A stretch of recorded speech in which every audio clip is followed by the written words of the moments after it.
Backbiting, of course, is prohibited, irrespective whether in Ramadan or outside Ramadan. However, would a woman who complains to her husband about her mother-in-law, will she be considered as a person who has backbited? Regarding backbiting being haram and the major sin we discussed in the last episode, and there are various hadith and Quranic verses, it's one of the major sins. But as far as a wife complaining to the husband regarding the mother-in-law, but naturally she is speaking something about the mother-in-law, but the mother-in-law would not like anyone speaking about. So it does come in the category of backbiting. Is it a sin, is the question. Such incidences where a person complains to someone and thinks and feels that once the complaint is given to the person, maybe there is a correction in action, like a wife complaining to the husband about the mother-in-law, or the wife complaining to the husband about a son, that he is doing so and so things which are wrong. So the husband will correct, being a father of the child. Or maybe one of the two brothers is going and complaining to the father that my brother did so and so thing which is wrong. It's speaking ill about him behind. But that is so that the father can correct the brother. So these things have been permitted. Because the main reason while doing this thing should not be to mock at someone or should not be to belittle anyone, but the main purpose should be that the person who the person is complaining about, there should be correction in act. And if you read the commentary of Imam an-Nawawi, as far as the hadith of Sahih Muslim, which we discussed in the last episode, hadith number 6265, in which the Prophet, peace be upon him, he said that, do you know what is backbiting? And the Sahaba said that the messenger knows the best. So the Prophet said that if someone speaks about another person behind the back which he would not like, that's called as backbiting. And the Sahaba asked, what if I'm speaking about the person is true? The Prophet said, then it will be called as backbiting. If it's false, it will be called as slandering.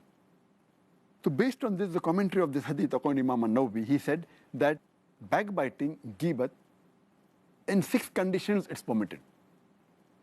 Number 1, he says that if something is told to a ruler of the land or to a judge, complaining against the act of another human being who has done wrong to the person. Maybe he's stolen some wealth from you, taken your property away, or done injustice to you. So if you go and complain to a ruler or to a judge against another human being, another Muslim, this is permitted because you want the wrong to be undone. So in such cases, ghibat is permitted. Category number 2, that if you complain to someone who you feel that person has an influence on the person who has done an evil act or a sin, and you feel that he will stop doing that evil act, you're permitted. For example, if you know of a friend who's very close to the person who's done an evil act or done a sin, and if you tell him that your friend has done so and so thing, or is drinking alcohol, and you feel that he has an influence on the other person, and he can prevent him from doing the sin, it's permitted to ghibat. So the question regarding the wife complaining to the husband either comes in the first category or the second category. Either it's an injustice done to the wife, or maybe the wife wants to tell the husband that you correct the mother-in-law. It may come in first 2 categories. The remaining 4 categories which Imam an-Nawawi said ghibat can be done. The third is that if you're approaching a mufti or a religious person for some religious advice, so you may say that my father has done so and so act, or my wife has done so and so act, and describe the act, and ask me what should I do. Even in this case, if you avoid naming the father or the mother, or say in the third person that my friend's father is doing so and so, it is preferable.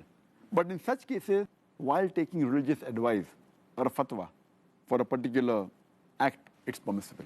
The 4th category, which Imam an-Nawawi says that ghibat is permitted, is that when you know of a narrator who is a liar, and if he narrates any hadith, so it becomes incumbent on you to tell the people that he's a liar, or his memory is weak, because to protect the Sharia. Or, for example, if someone is selling a slave, and if he knows that there are some bad habits in the slave, or maybe he does adultery, so it's compulsory that the person who's selling it should tell to the buyer that the slave has so and so faults. Or if a person asks you that he wants to marry another person and asks you how is the person, so that becomes obligatory on you to tell the wrong points or the points which are not correct in that human being. Your intention here is not to belittle that human being. Your intention here is not to degrade the person, but your intention is to give the right information, whether for marriage or for business. So in these cases, this is the fourth category where Imam An-Nawawi says that is permitted. As far as the fifth category is concerned, that if you know a person is doing a major sin openly, like he's drinking openly, or if he's cheating openly, or if he's robbing openly, so then you can tell the public at large that this person is a person who cheats, or a person who robs, or a person who does continuously bid'ah, or there is a religious person who you know, who is giving fatwa, and you know that he's not a person who's truthful. So here it's permitted that you can speak against the person. And the sixth category is that while identifying a person, if someone asks you for identification, at that time, to identify the person, you may have to use his nickname, which the person may not like. Like you may have to tell that the person who shot, person who's tall. So here you're using these nicknames to identify the person which the person may not like. Mainly for identification. Here also, if you can avoid this nickname for identification is the best, but if you can't avoid, you can do. Imam An-Nawawi has mentioned 6 categories in which ghibat is permitted. Thank you, Dr. Zakir.